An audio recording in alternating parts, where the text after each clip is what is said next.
तो यहाँ पे बात ये है कि हम अलिखित संविधान के गुणों की चर्चा हम कर रहे हैं, पर हम गुणों की चर्चा कर रहे हैं लेकिन साथ में हम दोष भी बता रहे हैं।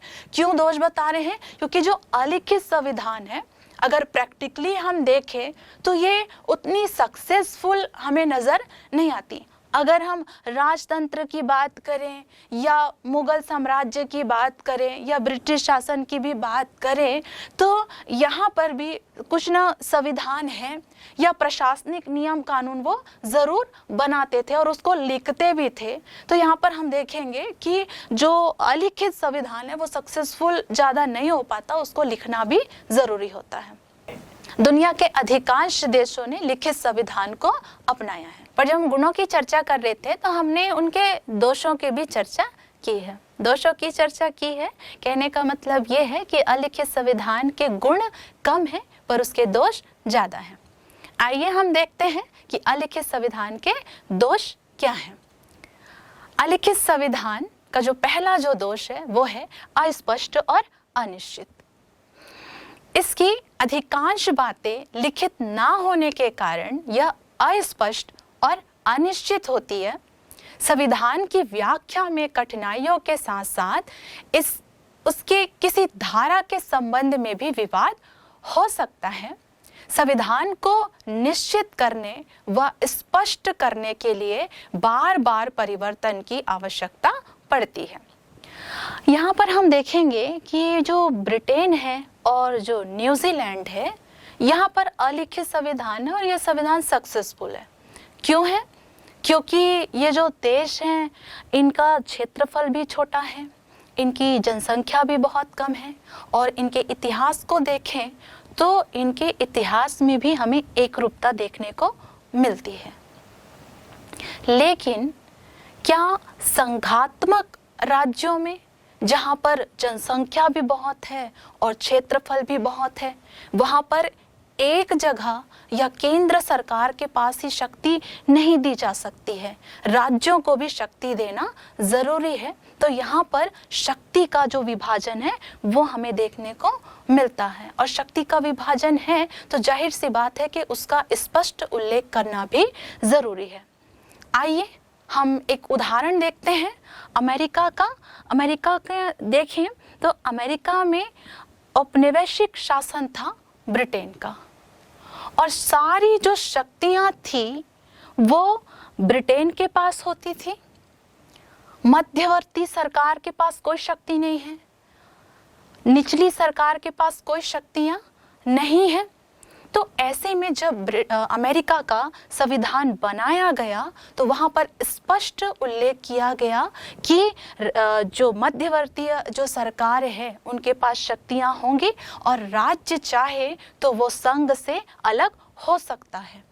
तो स्पष्ट उल्लेख करना यहाँ पर ज़रूरी था। अगर स्पष्ट उल्लेख नहीं होता तो यहाँ पर भी विवाद की स्थिति देखने को मिलती। लिखा हुआ है फिर भी विवाद होते हैं, अगर ना लिखा हो तो कितना विवाद यहाँ पर होगा। दूसरा हम इसका उदाहरण देख सकते हैं आपातकालीन उपबंध को लेकर। इसमें हम देखेंगे मिडिल ईस्ट को देख सकते हैं और पाकिस्तान को देख सकते हैं।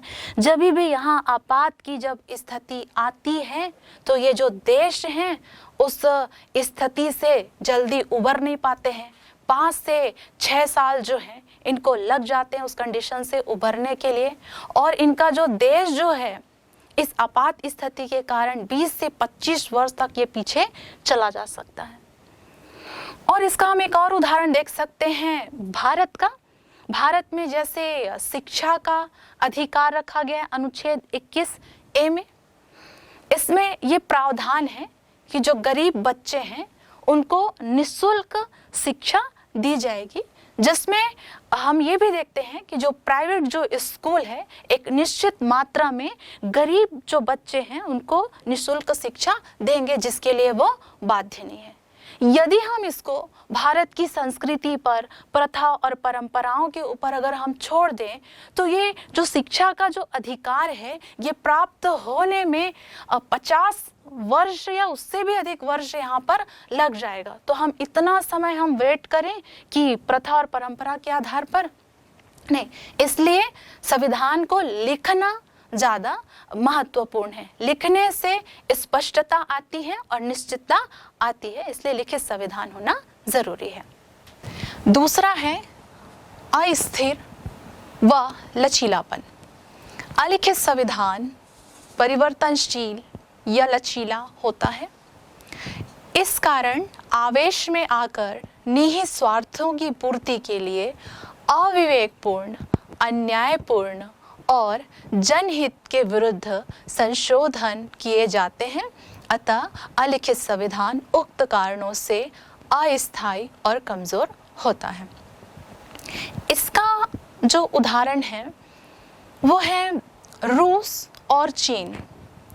यहाँ का जो संविधान है लिखित तो है पर वो लचीला भी बहुत ज़्यादा है। तो रूस के और चीन के जो राष्ट्रपति हैं उन्होंने अपने पद को आजीवन, कहने का तात्पर्य ये है कि उन्होंने अपने पद को मन चाहे समय के लिए स्थिर कर दिया है, अपने पद को उन्होंने सुरक्षित कर दिया है। आज दुनिया के सामने एक बहुत बड़ी बातें हैं कि निजता का जो अधिकार है उस पर विश्व चर्चा कर रहा है, उसकी ओर आगे बढ़ रहा है। संयुक्त राष्ट्र संघ ने अपनी घोषणा पत्र में कहा कि निजता का अधिकार होना चाहिए और भारत में भी इसकी चर्चा चल रही है।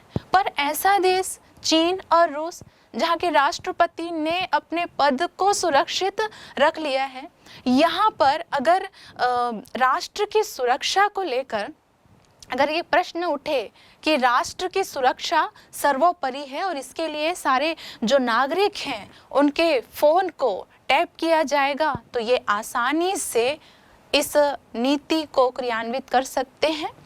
तो हम देखेंगे कि लचीला जो संविधान होता है, अलिखित संविधान होता है, तो स्वार्थ में आकर उसमें कई सारे जनता के जो हितकर भी नहीं होते हैं ऐसे कार्यों को भी किया जा सकता है। तीसरा है नागरिक अधिकारों की रक्षा में असमर्थ। जिस देश में संविधान अलिखित होता है उस देश की व्यवस्थापिका अपनी इच्छा अनुसार संविधान में संशोधन कर नागरिकों के अधिकार को समाप्त कर सकती है और अलिखित संविधान में नागरिकों के अधिकार की सुरक्षा नहीं होती। अगर संविधान में लिख दिया जाए तो नागरिक के अधिकार वहाँ पर सुरक्षित होते हैं। जैसे हम उदाहरण हम देखते हैं कि ब्रिटेन को हम उदाहरण में देखते हैं। ब्रिटेन में जो स्वतंत्रता है वो नकारात्मक स्वतंत्रता है। नकारात्मक स्वतंत्रता से तात्पर्य है व्यक्ति जो कार्य करना चाहे वो उस कार्य को कर सकता है। यदि वो किसी का मर्डर करना चाहे तो वो मर्डर भी कर सकता है।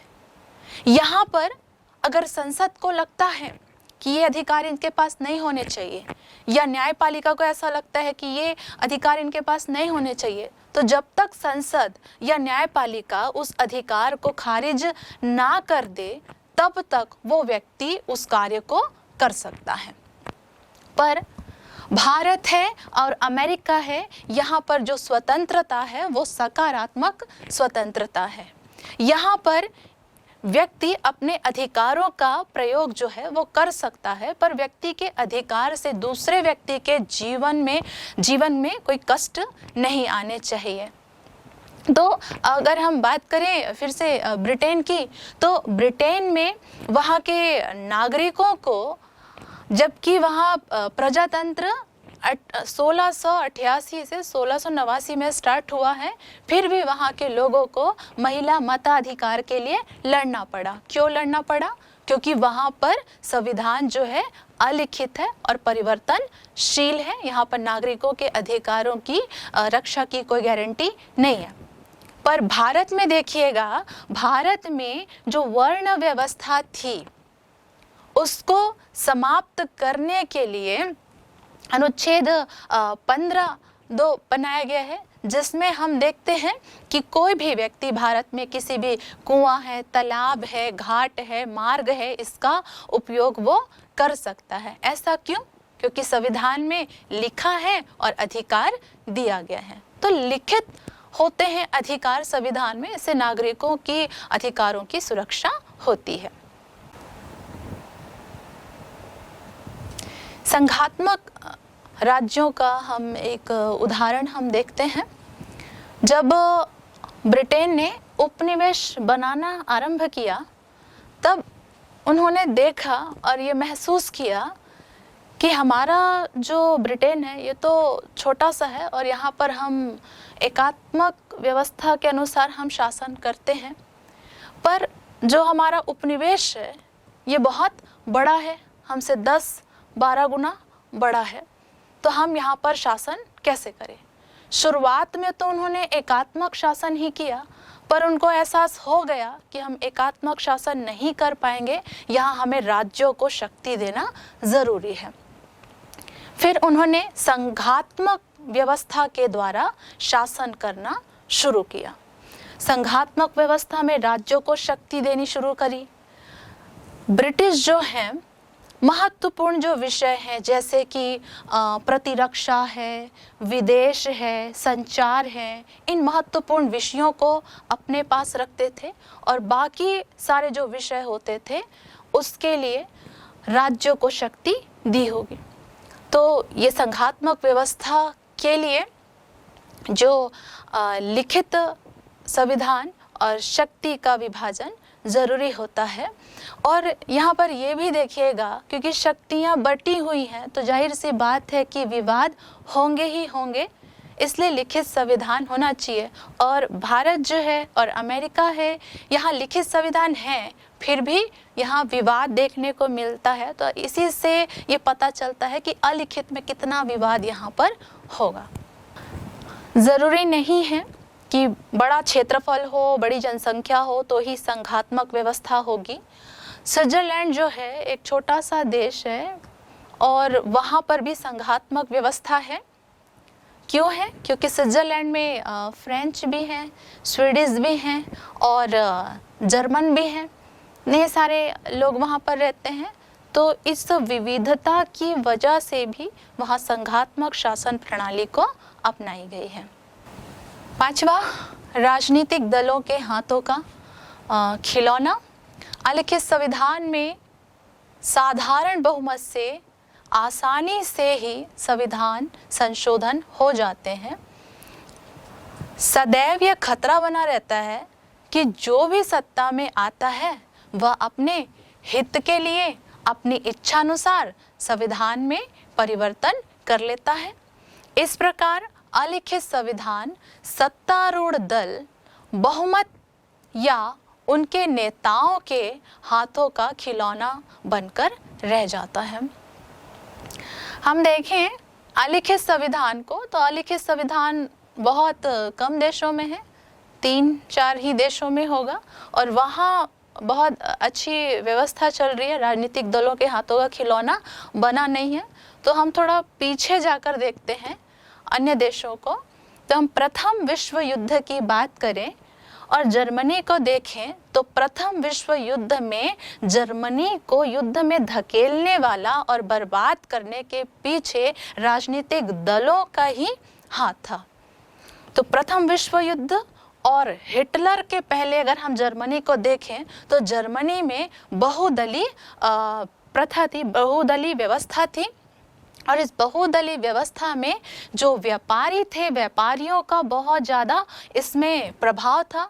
व्यापारी धन कमाने के लिए, लाभ कमाने के लिए उन्होंने जर्मनी की जो नीतियाँ थी, विधियाँ थी, उसमें मनमाना इन्होंने परिवर्तन किया और जर्मनी को बर्बाद कर दिया विश्व युद्ध में। इसके बाद हिटलर ने देखा कि जर्मनी बर्बाद हो रहा है तो हिटलर ने सत्ता संभाली और एक कठोर संविधान को बनाया। हालांकि वो जो संविधान था वो अत्याचारी संविधान भी था। तो जर्मनी को देखकर हम क्या सीख रहे हैं कि ये जो राजनीतिक जो दल हैं वो अपने स्वार्थ में, अपनी इच्छाओं के अनुसार मनमाना परिवर्तन यहाँ पर करते हैं, चूँकि संविधान कैसा है, अलिखित है। अब यहाँ पर हम भारत को देख सकते हैं, भारत में भी जो राजनीतिक दल हैं, कभी महिलाओं को लेकर, कभी अल्पसंख्यकों को लेकर, तो कभी जो पिछड़े लोगों को, उनकी भावनाओं को वो उभारते हैं और अपना फ़ायदा यहाँ पर उठाते हैं। एक और एग्जाम्पल देखते हैं फ्रांस का। तो फ्रांस जो है द्वितीय विश्व युद्ध तक इन्हीं बहुदलीय व्यवस्था का वो शिकार रहा है। राजनीतिक दल मनमाने तरीके से फ्रांस को पूरा बर्बाद करके रख दिया हुआ था। तो ऐसे में डी गॉल जो थे वो फ्रांस के राष्ट्रपति बनते हैं, और आज जो फ्रांस है की स्थिति है, उनकी ही वजह से फ्रांस की ये स्थिति है। तो हम देखते हैं संविधान अलिखित है, वहाँ तो खिलौना नहीं बनाए राजनीतिक दलों का, पर जहाँ लिखित संविधान है वहाँ हमको देखने को मिलता है कि राजनीतिक दलों ने खिलौना बना के रख दिया है संविधान को। तानाशाही का भय। सत्ताधारी दल बहुमत के समर्थन के आधार पर किसी भी परिस्थिति में अलिखित संविधान का फायदा उठाकर उसमें ऐसे परिवर्तन कर सकता है जो उसे निरंकुश या तानाशाह बना सकता है। इसमें शासक दल के तानाशाह बनने की पूरी संभावना रहती है। अब हम यहाँ पर देखते हैं, चाहे गद्दाफी हो, चाहे सद्दाम हुसैन हो, चाहे तालिबान हो या हिटलर हो, इन सभी नेताओं ने, इन तानाशाहों ने अपनी तानाशाही के आधार पर संविधान और नियमों को तोड़ मरोड़ कर इन्होंने शासन किया है। हालांकि अगर लिखित संविधान होता भी तो भी कोई फर्क नहीं पड़ता, क्योंकि इतने तानाशाह हैं कि उनके लिए संविधान भी कोई मायने नहीं रखता। यहाँ पर अगर संविधान लिखित होता तो एक विकासशील राज्य व्यवस्था में जो नागरिक हैं या विरोधी दल है, तो कम से कम वो न्यायपालिका की दुहाई तो दे पाते, पर वो अलिखित संविधान होने की वजह से वो दुहाई भी नहीं दे पाएंगे। अगर इसका हम उदाहरण देखें पाकिस्तान में, तो जिया उल हक हैं और मुशर्रफ है, इनके शासनकाल में आपको देखने को मिलेगा कि इतना तानाशाही था, राजनीतिक अस्थिरता आ चुकी थी। चूंकि वहाँ का संविधान लिखित है, इसलिए वहाँ पर राजनीतिक स्थिरता लाई जा सके। तो हम देखते हैं कि जो अलिखित संविधान होता है, लिखा ना होने की वजह से वहाँ तानाशाही बढ़ने की जो संभावना होती है वो ज़्यादा होती है। पर अगर लिखित हो तो न्यायपालिका के पास जाकर संविधान को या देश को बचाया जा सकता है। ब्रिटेन का जो संविधान है वो अलिखित है और काफ़ी सुव्यवस्थित तरीके से वो चल रहा है, क्योंकि 550 सालों तक लगभग वो प्रजातांत्रिक व्यवस्था पर चल रहे हैं। और दूसरी बात ये है कि शासन के जो विभिन्न अंग हैं, अगर अपनी जिम्मेदारियों को अगर सही तरीके से करें तो किसी भी प्रकार के तानाशाह होने की कोई संभावनाएं नहीं होती हैं। अब देखते हैं निष्कर्ष। लिखित अलिखित संविधान के गुण और दोष हों, आधुनिक युग में लिखित संविधान ही अधिक उपयुक्त माना गया है। केवल ब्रिटेन का संविधान ही अलिखित है, अन्य सभी प्रमुख देशों के संविधान लिखित ही हैं। तो हम निष्कर्ष से ये समझते हैं कि संविधान जैसा भी हो, चाहे वो लिखित हो चाहे वो अलिखित हो, दोनों के अपने गुण और दोष होते हैं। हालांकि जो अलिखित संविधान होते हैं उसके गुण कम और दोष ज़्यादा होते हैं, इसलिए विश्व के अधिकांश देशों ने अपने संविधान को लिखना ज़्यादा महत्वपूर्ण समझा है और लिखित संविधान की अपनी ही विशेषता होती है। तीसरा जो वर्गीकरण है वो है परिवर्तनशीलता के आधार पर। संविधान के संबंध में दिए गए पहले वर्गीकरणों की अपेक्षा यह वर्गीकरण अधिक वैज्ञानिक और तर्कसंगत है। इस परिवर्तनशीलता और अपरिवर्तनशीलता संविधान का वर्गीकरण सबसे पहले लॉर्ड ब्राइस ने किया था। अब ये लॉर्ड ब्राइस कौन है? लॉर्ड ब्राइस जो हैं ब्रिटेन के लिबरल पार्टी के वो नेता थे विधिवेत्ता थे और राजदूत भी थे। उन्होंने कहा, सबसे पहले उन्होंने ही विभाजित किया है, इस प्रकार संविधान में संशोधन की विधि आसान है या कठिन। इन कसौटी के आधार पर लॉर्ड ब्राइस ने संविधान के दो भेद बताए हैं, पहला कठोर संविधान और दूसरा लचीला संविधान। कि लचीला संविधान क्या होता है, तो लचीला संविधान देखिए, लचीला संविधान उसे कहते हैं जिसमें साधारण कानून और संवैधानिक कानून में कोई अंतर नहीं होता है। यदि संवैधानिक कानून बनाने और साधारण कानून बनाने की प्रक्रिया व संशोधन की प्रक्रिया एक जैसी हो तो उस राज्य के संविधान को परिवर्तनशील या लचीला कहेंगे। आइए देखते हैं हम डाइसी ने क्या कहा है। तो डाइसी ने कहा है कि परिवर्तनशील जो संविधान है जिसमें साधारण अथवा संवैधानिक किसी भी कानून को किसी एक ही संसद द्वारा और एक ही प्रक्रिया द्वारा कानूनी रूप से परिवर्तित किया जा सकता है। गार्नर क्या कहते हैं, परिवर्तनशील संविधान वह संविधान है जिसकी साधारण कानून से अधिक शक्ति और सत्ता नहीं है, जो साधारण कानून की भांति ही परिवर्तित की जा सकती है, चाहे वह एक प्रलेख या अधिकांशतया परंपरा के रूप में हो। तो हम देख रहे हैं कि इंग्लैंड का संविधान लचीले या परिवर्तनशील संविधान का सर्वोत्तम उदाहरण है। ब्रिटेन में संसद ही साधारण कानूनों को पारित करने की भांति ही संवैधानिक कानूनों को पारित करके सुगमता पूर्वक संशोधन कर सकती है।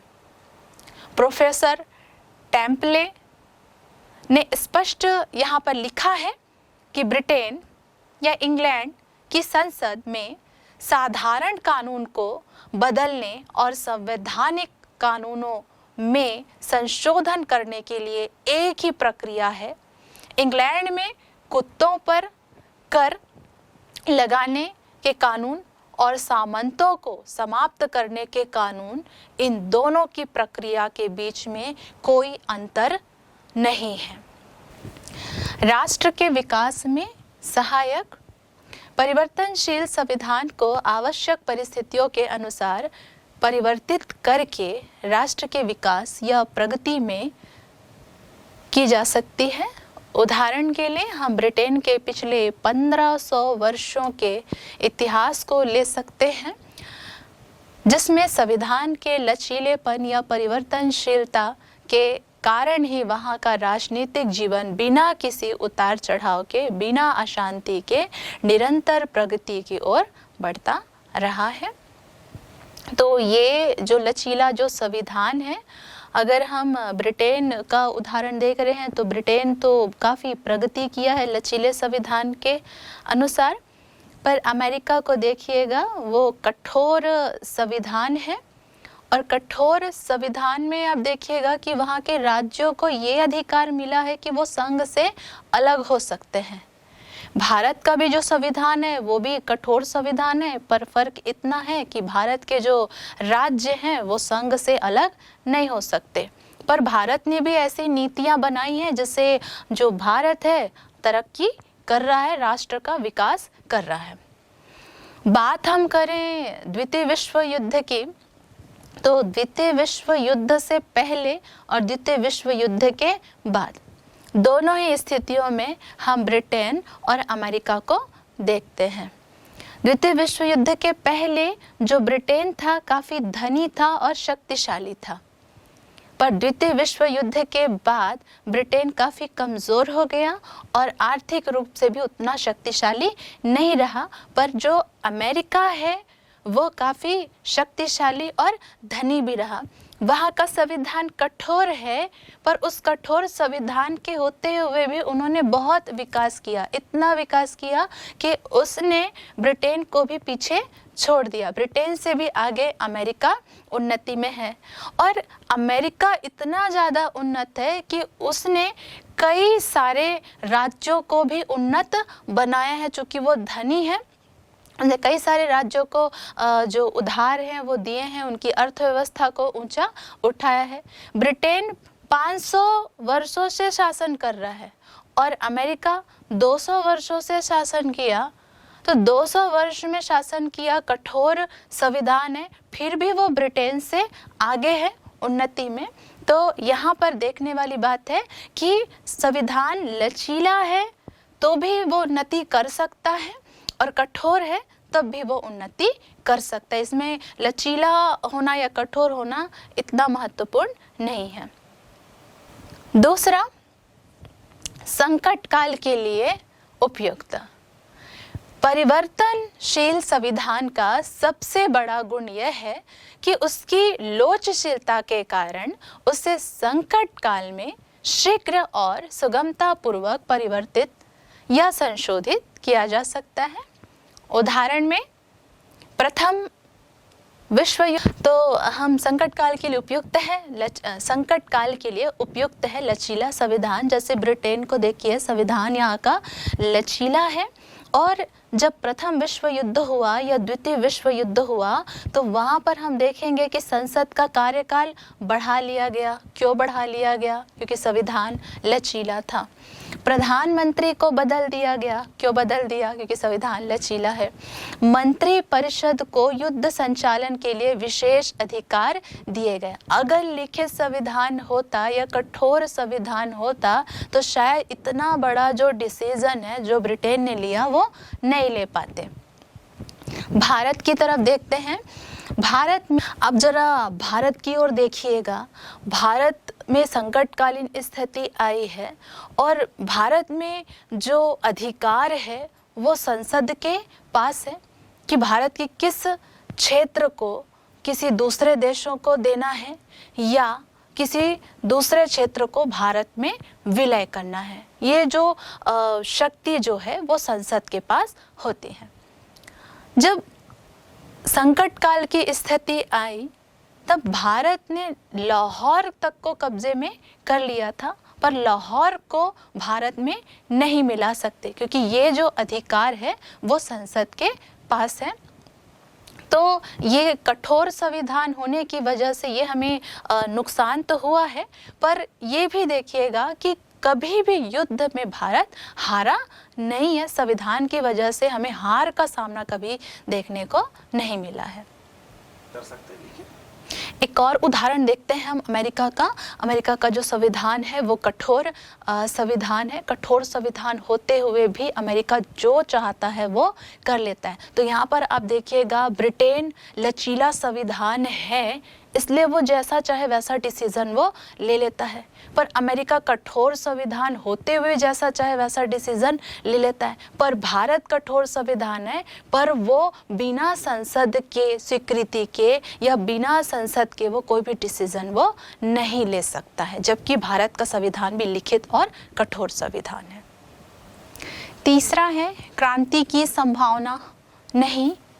लचीले संविधान में समय और परिस्थितियों व समाज की मांग के अनुसार सरलता से परिवर्तन किया जा सकता है। परिणाम, क्रांति और विद्रोह की बहुत कम संभावनाएं रहती हैं क्योंकि क्रांति उसी समय होती है जब जनता की इच्छा अनुसार आवश्यक परिवर्तन शांतिपूर्ण ढंग से ना किया जा सके। ब्रिटेन में लचीले संविधान के कारण ही बिल्कुल शांतिपूर्ण ढंग से कुलीन वर्ग के हाथ से राज सत्ता निकलकर सामान्य जनता के हाथ में आ गई। इतने बड़े परिवर्तन के लिए ब्रिटेन में कोई भीषण क्रांति नहीं हुई है। ये जो पॉइंट है वो ये कहता है कि अगर संविधान लचीला होगा तो क्रांति की कोई संभावना नहीं होगी, पर हम देखते हैं कि और भी सारे देश, अगर क्रांति नहीं होती लचीले संविधान की वजह से, तो बाकी सारे देशों ने, और भी बहुत सारे देश हैं, उसने अपने संविधान को कठोर क्यों बनाया? उनको भी लचीला बनाना चाहिए था संविधान, उन्होंने कठोर बनाया। जैसे कि भारत में 2/3 बहुमत चाहिए संविधान में परिवर्तन के लिए, दक्षिण अफ्रीका में 3/4 बहुमत चाहिए परिवर्तन के लिए, और अमेरिका में 2/3 बहुमत के साथ 3/4 राज्यों की सहमति भी चाहिए। तो इतना कठोर क्यों बनाया गया है? बात करें क्रांति की, तो भारत भी ब्रिटिश शासित था और भारत ने ब्रिटेन के विरुद्ध क्रांति की है और स्वतंत्रता प्राप्त की और अपना कठोर संविधान बनाया है। अमेरिका भी ब्रिटेन शासित देश है, उसने भी ब्रिटेन के विरुद्ध क्रांति की है और उसने भी अपना संविधान बनाया और कठोर बनाया। ऑस्ट्रेलिया को भी अगर हम देखें तो ऑस्ट्रेलिया भी के कैदियों ने क्रांति की है ब्रिटिश के विरुद्ध और उन्होंने भी अपना संविधान कठोर बनाया है। क्या उन्हें नहीं पता था कि कठोर संविधान बनाने के बाद भी उनके देशों में क्रांति हो सकती है? उनके लिए सबसे ज़्यादा जो प्रमुख मुद्दा था देश के अंदर सुदृढ़ सरकार की। अगर देश के अंदर सुदृढ़ शासन व्यवस्था होगी तो क्रांति क्यों होगी? अगर क्रांति होती भी है तो उसको निपटाया जा सकता है। इसलिए जो संविधान है उसका लचीला होना क्रांति को रोकने के लिए अनिवार्य नहीं है। कठोर संविधान के माध्यम से भी क्रांतियों को रोका जा सकता है। चौथा, समयानुकूल और निरंतरता। परिवर्तनशील संविधान परिस्थितियों के अनुसार अपने आप को ढालने में सक्षम होता है। यह संविधान समयानुकूल निरंतर परिवर्तित होते रहता है। इस प्रकार भूत, वर्तमान और भविष्य के बीच एक संबंध बना रहता है। यहाँ पर आप देखिएगा कि जो संविधान जो होता है, बड़े बड़े संविधान को देखिएगा, जितने महत्वपूर्ण संविधान हैं जिन देशों के, उनको बहुत ही दूरदर्शी लोगों ने बनाया है।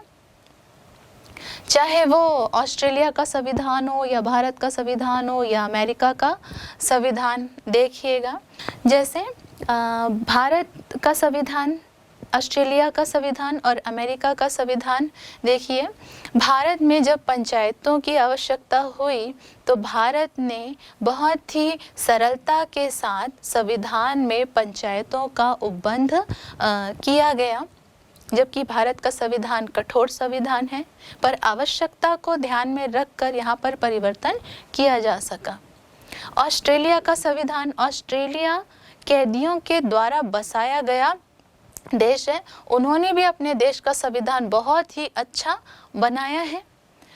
आप अमेरिका देखिएगा, अमेरिका में ये कहा जाता था, वहाँ रंग भेद होता था, तो यहाँ तक कि उनके जो राष्ट्रपति थे उन्होंने भी ये बोल दिया था कि अमेरिका में रंग भेद को हटाना संविधान से असंभव है। पर वहाँ पर भी संविधान में परिवर्तन किया गया और रंग भेद को वहाँ से हटाया गया है। अगर दक्षिण अफ्रीका के संविधान को देखिएगा, जो कि कठोर संविधान है, जिसमें 3/4 बहुमत की आवश्यकता होती है और जहाँ पर शासन भी वाइट्स ही करते हैं, वहाँ पर भी संविधान में संशोधन हुआ और रंग भेद को वहाँ पर भी खत्म किया गया। तो ज़रूरी नहीं है कि जो लचीला संविधान होता है उसमें ही आसानी से परिवर्तन होता है, लेकिन जो कठोर संविधान है उसमें भी समय, परिस्थिति और आवश्यकता अनुसार परिवर्तन किया जा सकता है। पांचवा है जन आकांक्षाओं का प्रतिबिंब। लचीला संविधान देश की आर्थिक, सामाजिक और राजनीतिक परिस्थितियों के साथ बदलते रहने के कारण जन आकांक्षाओं को संतुष्ट कर देते हैं। यह संविधान युग के पीछे ना रहकर युग के साथ साथ चलता है। अतः लचीला संविधान को जन आकांक्षाओं का प्रतिबिंब कहा जाता है। इसमें आप देखिएगा कि लचीला संविधान आसानी से परिवर्तन हो जाता है, तो जनता की इच्छा के अनुसार इसमें आसानी से परिवर्तन कर दिया जाता है। पर अगर हम देखें राजतंत्र को, अगर हम एक एग्जाम्पल के रूप में देखें, तो राजतंत्र में जन इच्छाओं का, आकांक्षाओं का सम्मान होता भी था और नहीं भी होता था। अगर जन इच्छाओं का सम्मान होता तो क्या ब्रिटेन में 3 वर्ग होते? सामंत वर्ग, धार्मिक वर्ग और कृषक या दास वर्ग। अगर जन इच्छाओं का सम्मान होता तो क्या फ्रांस में फ्रांसीसी क्रांति होती? नहीं होती। रूस में जन आकांक्षाओं का पूरा होता तो क्या वहाँ जार को, उसके पूरे खानदान को समाप्त कर दिया जाता? नहीं ना। तो यहाँ पर देखिए, जो अमेरिका है वो कठोर संविधान तो है, पर वो जन आकांक्षाओं का प्रतिबिंब है। जब अमेरिका का संविधान बनाया गया तब अमेरिका के अलग अलग राज्यों के जो सेना अध्यक्ष थे वो आए थे और उन्होंने अपने अलग अलग विचार वहाँ पर रखे।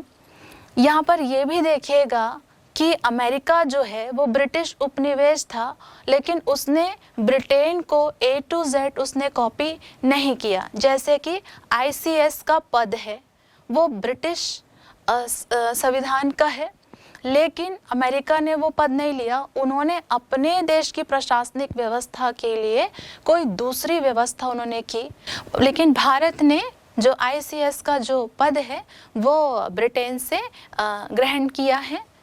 भारत ने 1935 का जो एक्ट था उसका 80% ब्रिटेन से लिया है, जबकि अमेरिका ने हूबहू उसने कॉपी नहीं किया। जैसे कि ब्रिटेन है राइट हैंड ड्राइव है, तो अमेरिका लेफ्ट हैंड ड्राइव को उसने लिया है। उसने अपने देश के लिए एक अलग ही व्यवस्था उसने बनाई है, जबकि वो भी उपनिवेश था ब्रिटेन का। यहाँ पर आप ये भी देखिएगा कि आयरलैंड जो है, आयरलैंड ने भी अपना संविधान जो है वो जन आकांक्षाओं के आधार पर ही बनाया है, जिसमें एक चीज़ आप देख सकते हैं नीति निर्देशक तत्व को, और भारत ने वो नीति निर्देशक तत्व जो है वो आयरलैंड से ग्रहण किया है। तो हम ये देखते हैं कि सिर्फ लचीला संविधान है, इसी के आधार पर हम ये बोल नहीं सकते हैं कि वो जन आकांक्षाओं का प्रतिबिंब है। कठोर संविधान भी जन आकांक्षाओं का प्रतिबिंब होता है। भारतीय संविधान निर्माताओं ने अन्य देशों के संविधानों को पढ़ा और जो भी विशेषता उन्हें नजर आई उन विशेषताओं को भारत के संविधान में शामिल किया।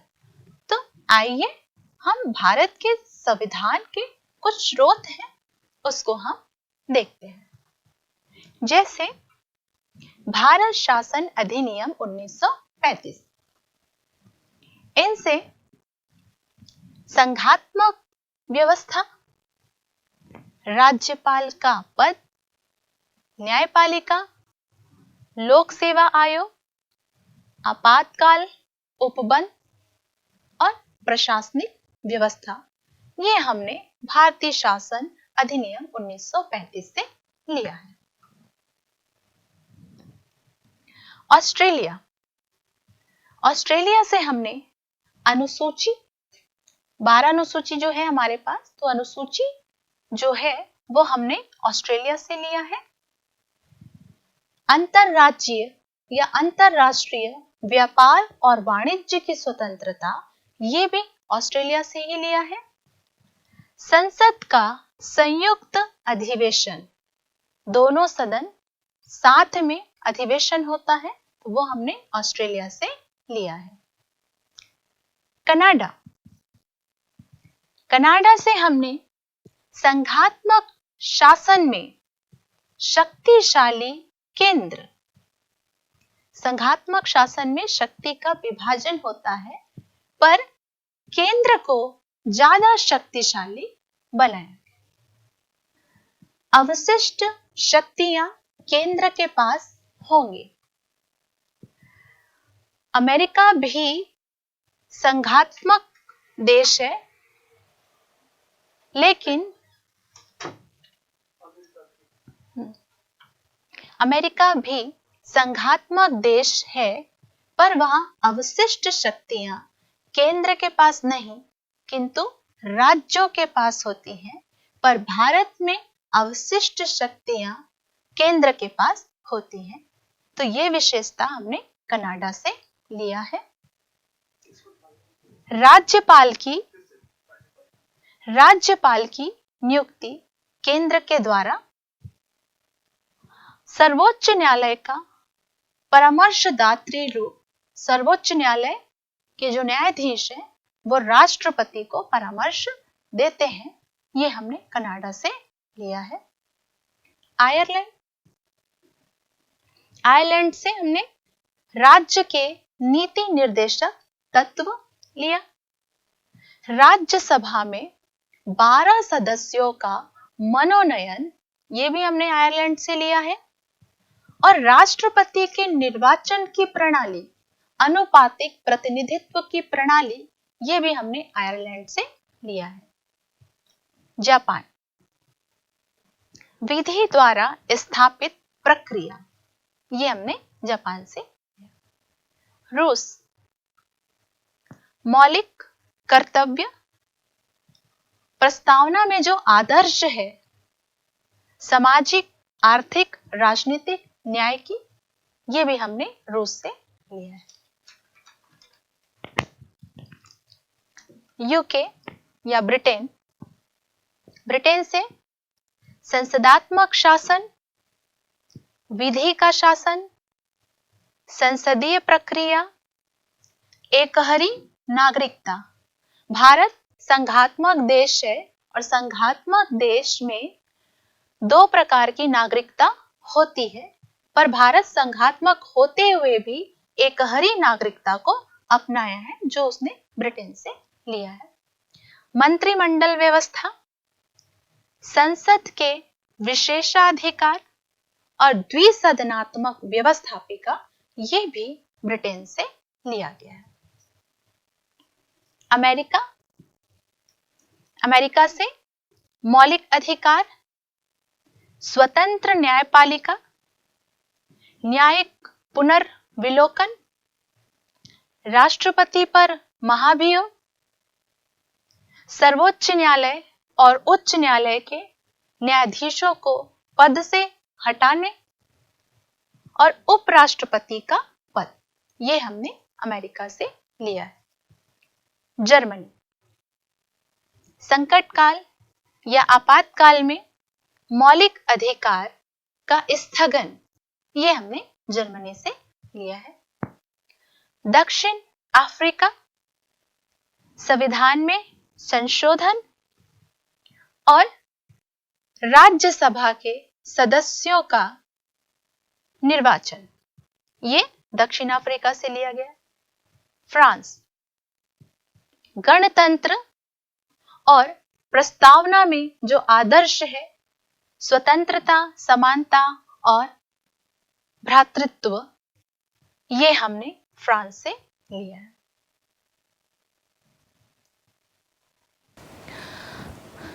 लिखित और अलिखित संविधान में अंतर। लिखित संविधान निर्मित होते हैं, पर अलिखित संविधान विकसित होते हैं। लिखित संविधान का निर्माण एक संविधान सभा द्वारा किया जाता है, जबकि अलिखित संविधान परंपरा व रीति रिवाज या अभी समय पर आधारित होते हैं। लिखित संविधान स्पष्ट व निश्चित होते हैं, जबकि अलिखित संविधान अस्पष्ट और अनिश्चित होते हैं। लिखित संविधान कठोर होते हैं, जबकि अलिखित संविधान लचीला होता है। लिखित संविधान में शासन की निरंकुशता का भय नहीं रहता, जबकि अलिखित संविधान में शासन की निरंकुशता का भय रहता है। लिखित संविधान में क्रांति का भय रहता है, जबकि अलिखित संविधान में क्रांति का भय नहीं रहता। लिखित संविधान संकट काल के लिए उपयुक्त नहीं है, जबकि अलिखित संविधान संकट काल के लिए उपयुक्त है। लिखित संविधान संघात्मक शासन के लिए उपयुक्त है, जबकि अलिखित संविधान संघात्मक शासन के लिए अनुपयुक्त है। लिखित संविधान का सर्वोत्तम उदाहरण अमेरिका है और अलिखित संविधान का सर्वोत्तम उदाहरण ब्रिटेन है। दूसरा अंतर हम देखते हैं, लचीले और कठोर संविधान में अंतर। लचीला संविधान अलिखित होता है, जबकि कठोर संविधान लिखित होता है। लचीले संविधान में संशोधन की प्रक्रिया सरल होती है, जबकि कठोर संविधान में संशोधन की प्रक्रिया जटिल होती है।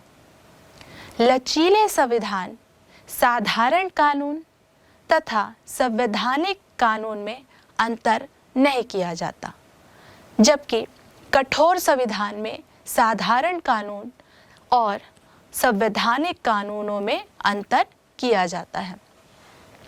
लचीले संविधान राष्ट्रीय विकास और प्रगति में सहायक होते हैं, जबकि कठोर संविधान राष्ट्रीय विकास और प्रगति में सहायक नहीं होते हैं, क्योंकि संविधान में संशोधन समय के अनुसार होना कठिन होता है।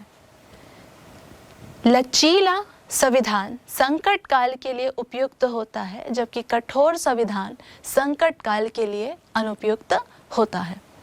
लचीला संविधान संघात्मक शासन के लिए अनुपयुक्त होता है, जबकि कठोर संविधान संघात्मक शासन के लिए उपयुक्त होता है। लचीले संविधान में क्रांति की संभावना नहीं रहती, क्योंकि समय के अनुसार संविधान में परिवर्तन किया जाता है। कठोर संविधान क्रांति की संभावना बनी रहती है। लचीले संविधान में संशोधन करने का अधिकार संसद अथवा व्यवस्थापिका को होता है, जबकि कठोर संविधान में संशोधन करने के लिए संसद से उच्चतर एक संस्था की आवश्यकता होती है। लचीले संविधान में संसद की शक्ति असीमित होती है, संसद की स्थिति सर्वोच्च होती है, जबकि कठोर संविधान में संसद की शक्तियां संविधान द्वारा सीमित कर दी जाती है, संविधान को सर्वोच्चता दी जाती है।